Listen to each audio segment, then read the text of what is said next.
I was a huge K-pop fan, especially in Hypen.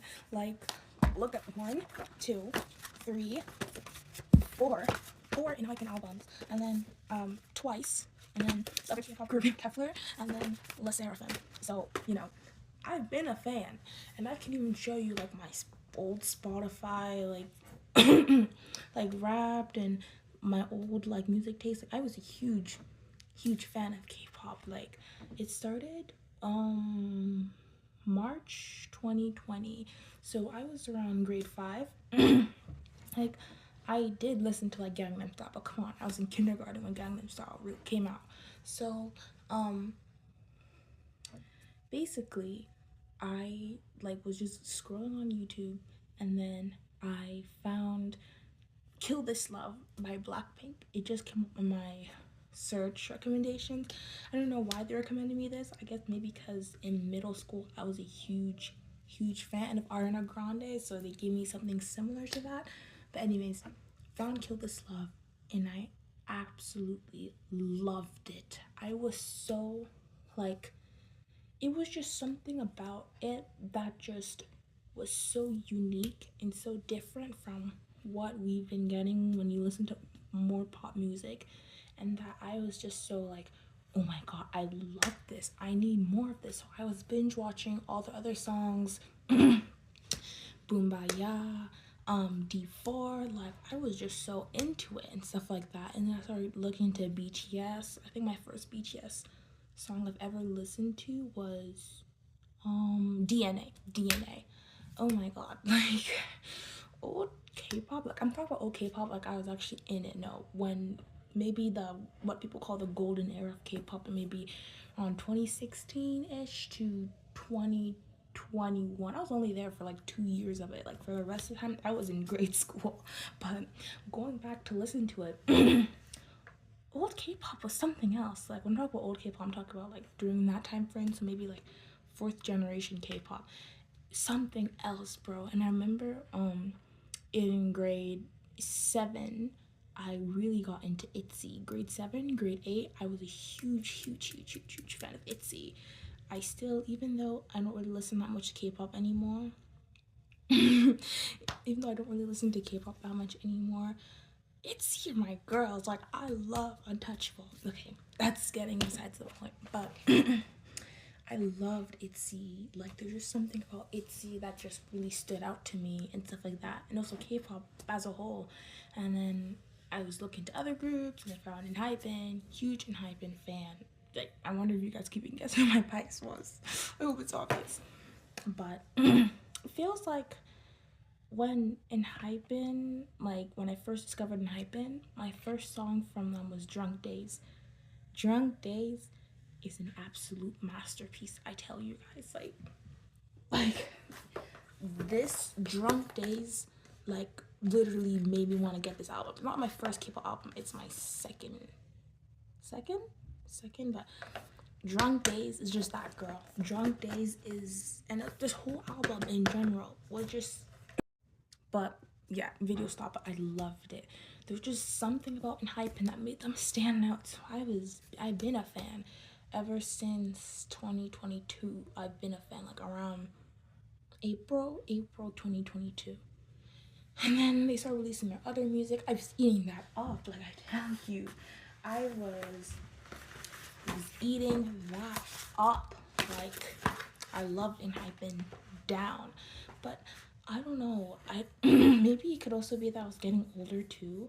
But it's like nowadays with K-pop, it's now morphing into something else. And obviously, K-pop has never been like industry that's just been so like creative and all type of things. There was still issues even when I was a K-pop fan. Just issues long before I was even born. I was born in 2009. So but it's like now when I'm listening to a K-pop song, it feels, and it's not it's not only with K-pop, but it's with like other, even with pop music too. It feels like it's just really made for TikTok. And obviously I'm not trying to discredit the artists. I'm not trying to say the artists aren't working hard before, obviously how crazy some stands can be. But it's like Now, like, okay, I'm gonna mention Hypen because Hypen was the only group I was so into. Like, I felt like ever since which Hypen song was like the title track? Which one was the last one that actually had a bridge? Was it? No, it wasn't Team. Was it Team Dash or was it the other one? Wake up, it's noon to die. I forgot this song, but I hope you guys. Wanna. Anyways, I hope you guys know what song I'm talking about. I'll probably search it up later. But I think when Bite Me came out and I listened to it, I'm like, this song doesn't have a bridge, and it's not obviously like I don't want to be like the music police and be like every song needs to have a bridge, every song needs to have da da da, but it feels like after that they weren't really putting that much effort. Like, I liked Bite Me, the chorus is amazing, the chorus is like the best part of the song, but it's like it wasn't really that finished, to be honest. I don't know. And then after Bite Me, Sweet Venom came out. Oh, I have some issues with it. Sweet Venom, it's a short song, and again, like, it just felt so rough. But that song barely reaches 2 minutes and 30 seconds. Why? Like, I don't know. But I think what really set me off was when they released EXO. I have beef with that song. Like, I don't know. It's the best way I could describe the song is like it's a song meant for TikTok, and that's exactly what it achieved. Like, if we compare a song like EXO to Drunk Days, like, EXO just felt like a TikTok song. That's like the only way I can actually really describe it. A TikTok song. Like, and the whole album, I listened to the whole album twice.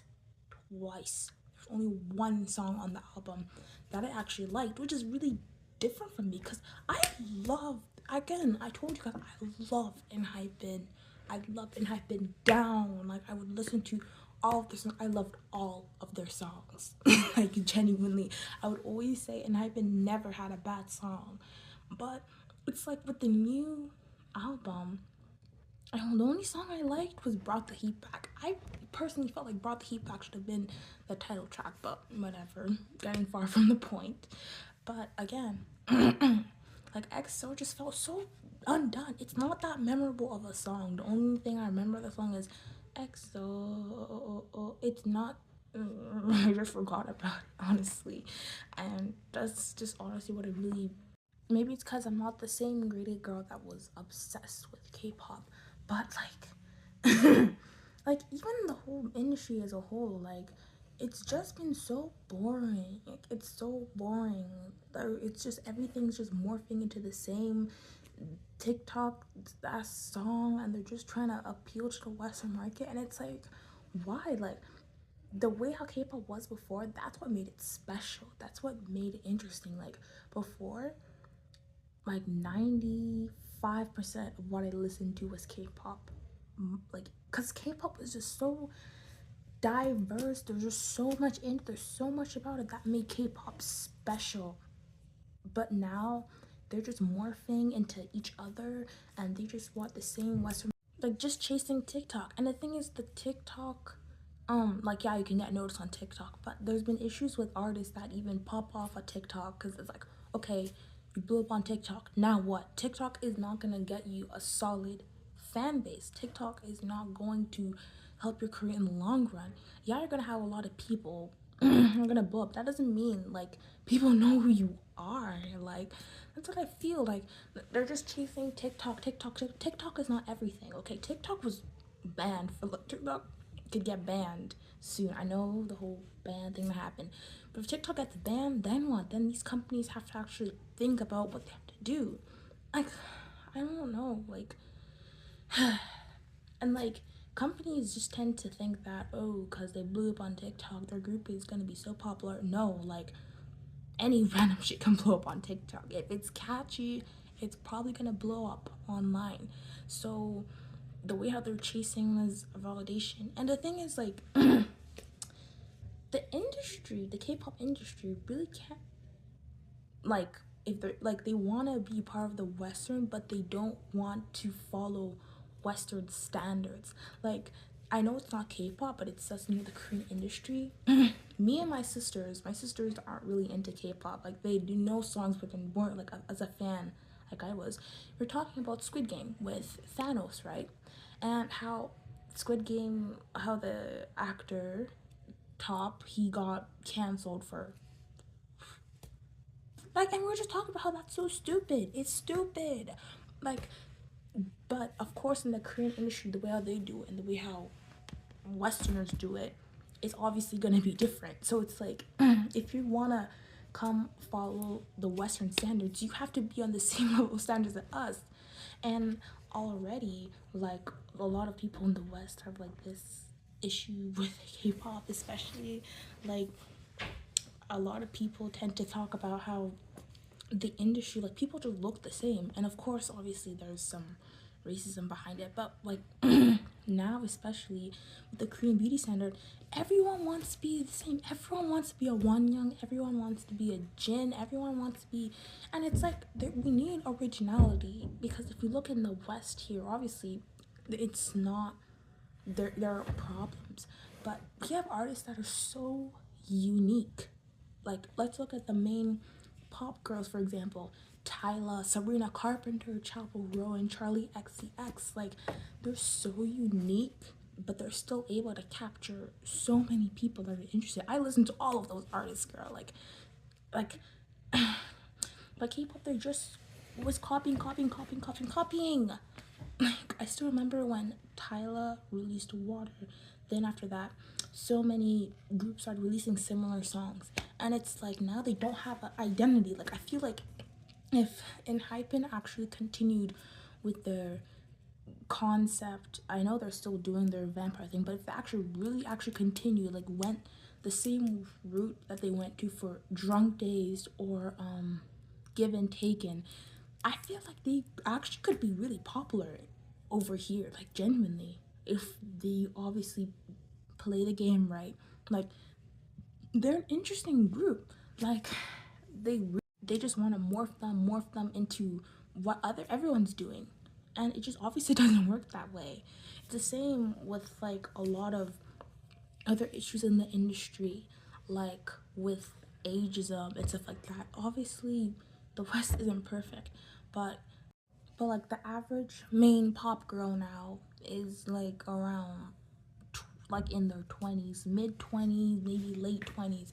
But over here in K-pop, we have them debuting 14-year-olds like it's nothing. Like, do you think that's gonna happen with Vicha and all that? Like, again, companies just need to realize that it's either you go all in for the West and you go all in for the East.